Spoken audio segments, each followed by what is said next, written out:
is using carbon isotopes and Pinus Eliade tree rings to infer past disturbance events in Big Pine Key, Florida. Thank you. So we've all seen these graphs or ones like it that are showing that we're expecting to see rises in our global temperature, our seas are expected to rise, there are projected changes in our global precipitation patterns, and all of these are going to be very important factors in our future freshwater management for us in South Florida here. And not only does this affect our natural Everglades ecosystem, but it also affects us here in the highly populated coastal zone. And in order to make better, well-informed decisions about how these future changes in global climate are going to affect us here and our water management, we first must have a good understanding of how those changes affect us locally. Now, complicating things, we have these long-term natural variability teleconnections to with things like the Atlantic multidecadal oscillation and El Nino, and these are overlapping that global climate change. So we need to really figure out what is climate change versus natural climate variability. And in order to do that, we need a very long temporal and spatial climate record. Now we do have some instrumental records in this area that are fairly long, but as you go back in time, they're full of gaps, and they're not really long enough to look at several cycles of the longer 60 to 80 year AMO cycle, for example. So we need to find a high resolution paleoclimate proxy. And because of our seasonality here in South Florida, we have very few choices. We have sediment cores, and there's been a lot of paleo work done with sediment cores. And we can go very far back in time, but the problem is that there's a very coarse resolution with these sediment cores. The second option is coral, and these do have annual growth rings in them, but it's been argued that because they grow in a marine environment, they may not necessarily record what's happening in the terrestrial environment. Oh, darn it. And then we have tree rings, which have been used in many places around the country to form these very long paleoclimate records. They have annual rings, and they grow everywhere.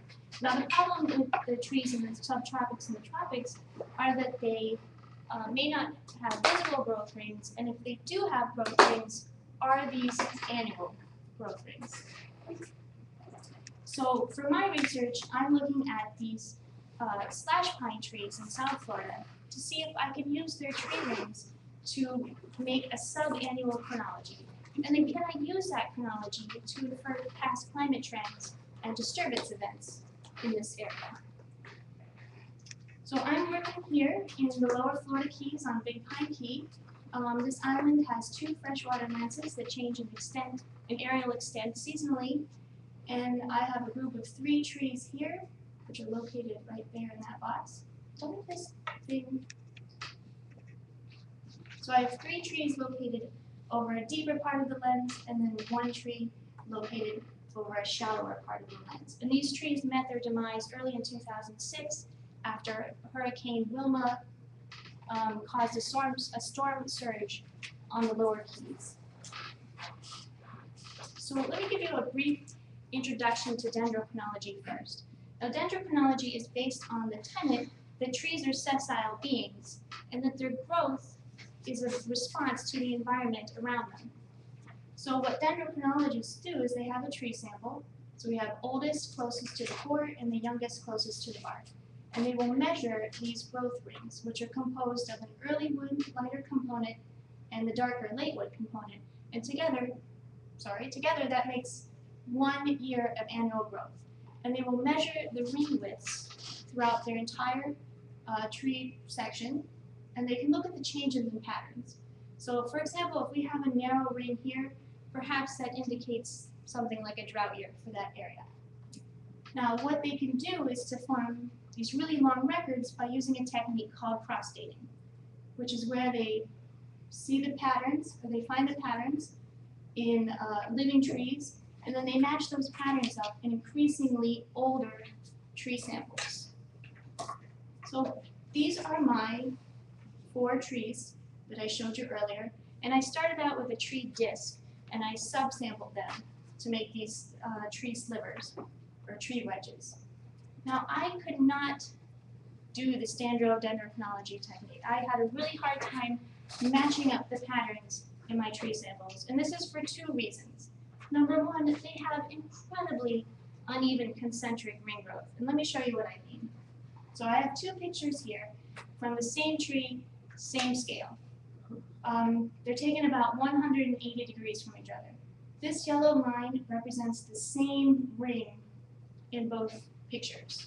So you can see if I'm trying to use ring width patterns to draw conclusions and even to match up the patterns among the different trees to help me build a chronology, it's very difficult if they're uneven, that uneven.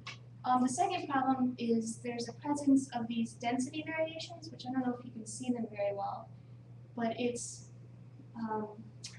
these lighter bands that form in these darker bands. And sometimes it's very difficult to distinguish those density variations from the annual rings. So in other words, they can make false rings that don't represent annual growth, but they're very hard to distinguish. So because I couldn't do the standard dendrochronology technique, I needed to go a step farther and look at the isotopes. So I took every one of those samples and I cut up each light and dark band, I ground them, and then I extracted the alpha cellulose.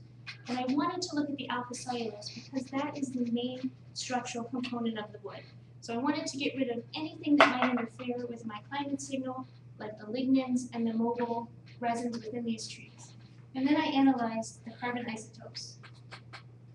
So just as a brief reminder, the stable isotopes just have an extra neutron. So carbon-13 has 1 extra neutron compared to carbon-12. It has all of the same characteristics, except it's just slightly heavier. And it's this extra mass that influences how it will move through the environment. So this can happen through a process called fractionation, which is the partial separation of heavy and light isotopes. And this can happen either through equilibrium processes or through some active kinetic process. And we compare the ratio, darn this thing. It's okay, it's very sensitive, you're right. So we compare the ratio of these heavy and light isotopes, and we show them in a per mil notation. So where does the carbon isotope come from in trees? Well, we start out with the carbon content of the atmosphere. That's where the carbon comes from. So even though we know that this changes throughout time, we're going to consider it a constant here because I can correct for that change post-analysis.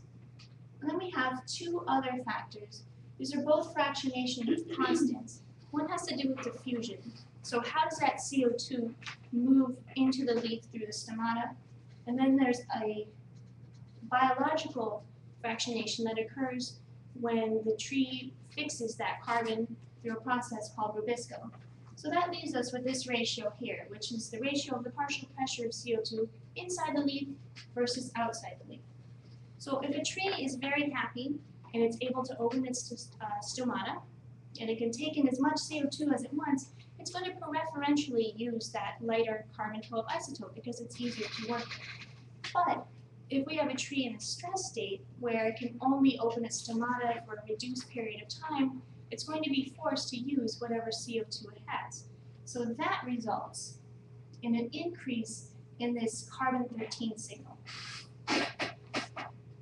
So these are my results. So this is showing each of those 4 tree samples I have. And on this axis, I know it's hard to see on the actual graphs, but it's the delta C13 value. And then across the bottom, I have just ring number. So 1 is closest to the bark, and as you go on, you're going farther to the center of the tree. Now, when I looked closely at these samples, I realized I could do something with this carbon isotope data that I couldn't do with the visual tree rings, and that was find patterns. So I was able to use these chronologies to find matching patterns I can match up among all 4 of my samples, and then these patterns help me figure out where the false rings were, and I can go back through the data and remove those false rings to develop a chronology for this site, which is shown here. So this is the data with the false rings removed. I have corrected it for that changing atmospheric carbon value, and I've assigned years. So 2006 is here, and it goes all the way down to 1926 there. Now what should be pretty apparent are these peaks. So remember I said that we have the more carbon-13 a tree has, the more stressed it was. So these peaks indicate periods of stress. And going back through the record, I was able to find some possible reasons for these peaks. So in 2005, I expected this. This is probably from Hurricane Wilma, because like I said, that's what led to the demise of the tree. And this other large peak correlates with 1935, the possible 1935 Labor Day hurricane. And then I have this peak might have been caused from, there were 2 unnamed hurricanes in 1948, and this possibly could be from Hurricane Donna in 1960. Well, how can I say this? Well, remember when we see a signal like this, that each ring represents months of growth. So in order for me to have a very enriched peak, that means that the tree had to be under stress conditions for a prolonged period of time, long enough for that stress signal to supersede whatever the signal was before the hurricane came through. So I was able to look at these individual hurricanes, and each of those events was between a category 3, in one case sort of a category 5, but at least a category 4. So these hurricanes could potentially have caused enough damage in these trees that they were stressed for a prolonged period of time in order to get the signal that we see. So in conclusion, I was able successfully to make a chronology using these tree rings. I could not do the standard dendrochronology techniques, but I can cross-date with the isotopic chronologies. And secondly, I may have captured several hurricane events in my tree record. Now, the next step is to compare the data that I got with the instrumental record to see if I can find climate patterns within them. And I also want to get the oxygen isotope records from these trees, and that might help me determine if those peaks really are a result of hurricanes or not. And that's it. Are there any questions?